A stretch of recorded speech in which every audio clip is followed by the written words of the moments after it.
demonic angel, and for my last little video for the evening, I wanted to show a deck a really good friend of mine has sent me. So it is the Hermetic Tarot, and it's really awesome. It does come with a little packet here, so you can look through and like if you're curious about why a card is number 4, we'll talk about numerology, associations like that. So you got your little handy witch guide there, and I figured we'd just go through a few of the cards. If I do a reading for somebody, then I'll go ahead and post it here. But for now, I'm just going to kind of show the cards to you guys. So these are the backs of all of them. Really pretty, at least to me. I love the designs, and I just like black and white. I like black and white pictures and old school stuff, black ink tattoos. So I think it's really, really more appealing than the Rider-Waite's, just kind of not very fancy back. But let's see what we have here. The 5 of Wands. Such a detailed card. Showing, of course, he's Lord of Strife. In the Rider-Waite, we just get these people that looks like they're beating each other with sticks. But this is really represented by these animals, that it's so much more than that. It's personal workplace strife, personal relationship strife, that's really coming together to make these people suffer from their animalistic attachments that don't serve them. So, Lord of Strife. Really detailed card. Next up, we have 6 of Swords. And, there's all kinds of esoteric symbolism in this. It's very detailed. It's very, very beautiful. I love the swords at the bottom. Just the detail there is so fucking cool. 6 of Sorrows, or I'm sorry, 6 of Swords, Lord of Earned Success. So this is just like in the Rider-Waite deck, that success is earned from knowing what you want, fighting for what you want, being willing to put in a lot of time and effort to get what you want. And it will happen. The 6 of Swords is here to remind us that just because it's hard doesn't mean it's impossible. And sometimes those kinds of changes, they really make the rest of our lives, moving up into some other career job, that's less stressful, let's say. That might give one enough time to, go back to college and then find the dream job. So success is it's very hard to both find and keep, but you got to keep going, keep fighting for what you want, and you will get it. 6 of Cups.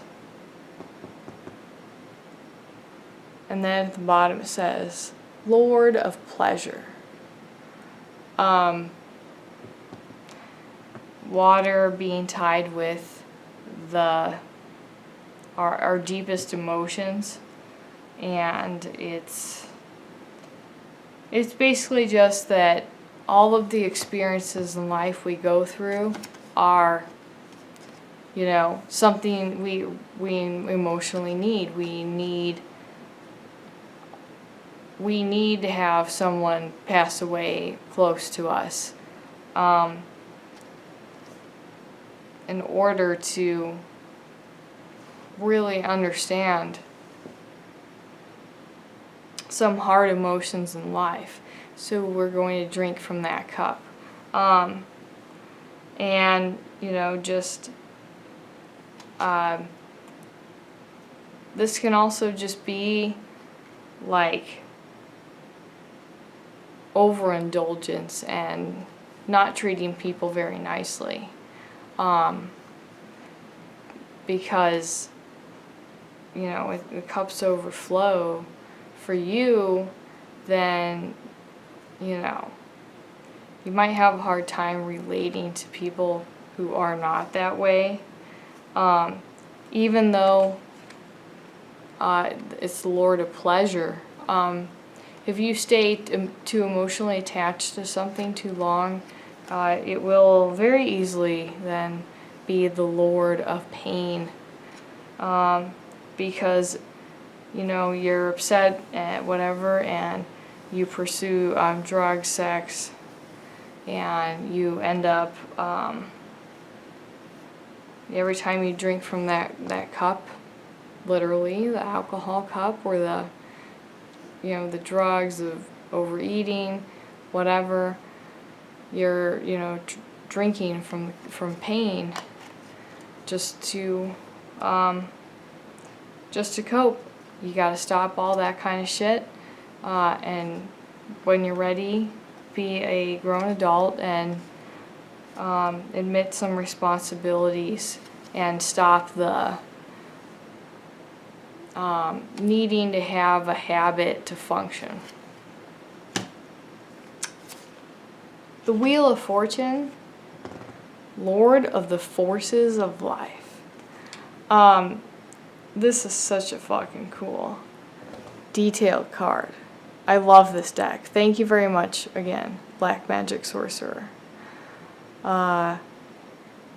It's very different, obviously, from the Rider-Waite deck, but, and that's why I'm going to spend so much time kind of, you know, going through the different intricacies that are, you know, just different in the cards. But, you know, the forces of life are death, and kind of in the Rider-Waite tradition with the Wheel of Fortune, it's that, you know, humans, ghosts, titans, demons are all pulled towards life because they need to mimic it in order to exist. And they're just attracted to the life force. So much changes, and we don't really know. Like, we die, and most people don't remember their past life, but I do. So that's really unusual, but it was just a kind of a fluke, I suppose, for myself. But you know, yeah, usually the Wheel of Fortune, you know, demands that death is the sleep of oblivion, and when you return, that you will have no remembrance at all of who you once were. So that didn't really apply to me for some reason, but you know, yeah, look at it as your different lifetimes or your cycles in life. You know, I do this kind of stuff to cope when these specific stressors in life happen, and the way that it pulls you down. You know, it's like, you know, the wheel's always moving according to what you're doing. So, you know if you're you know, coping or if you're partying. or being social. You should know the difference. It's not easy. You're going to have a long talk with yourself, but you can do that. And by really fixing yourself, you can get in better favor with the gods who control the Wheel of Fortune.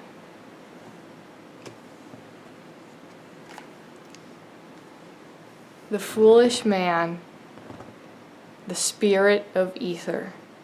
Oh my gosh, the detail in this card. This guy's cloak, there's all this stuff. He's got like a flower. There's so much occult symbolism.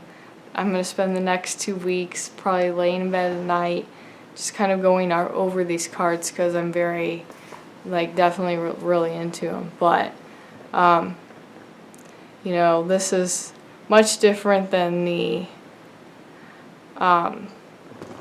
Fool and the Rider-Waite deck with his dog, and he's just going to walk off the edge of a cliff. This guy, he pretty much has that dog companion, and he's like letting the dog companion guide him. So in my mind, this kind of card goes, makes me think more of how young children have spirit guides. Sometimes they can be animal guides, ancestors, but they're there to protect them. So as these children, you know, go about playing in playgrounds and discovering that they are different from their parents, the companion dog, the protector spirit will be with this new person, this child. And there's just so much hope in that the journey has to start somewhere. You know, we don't say the fool is stupid.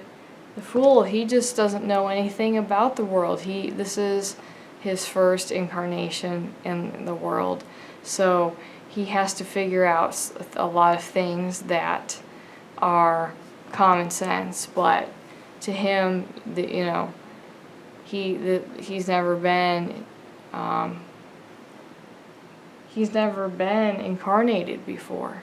So he needs to learn common sense, hopefully have some people around him who love him, because it's hard when you don't understand common sense and that kind of thing. But it's the youthful energy of the tarot. You know, you've got to start on the journey of individuation somewhere, and that somewhere is the Fool in all decks, because he,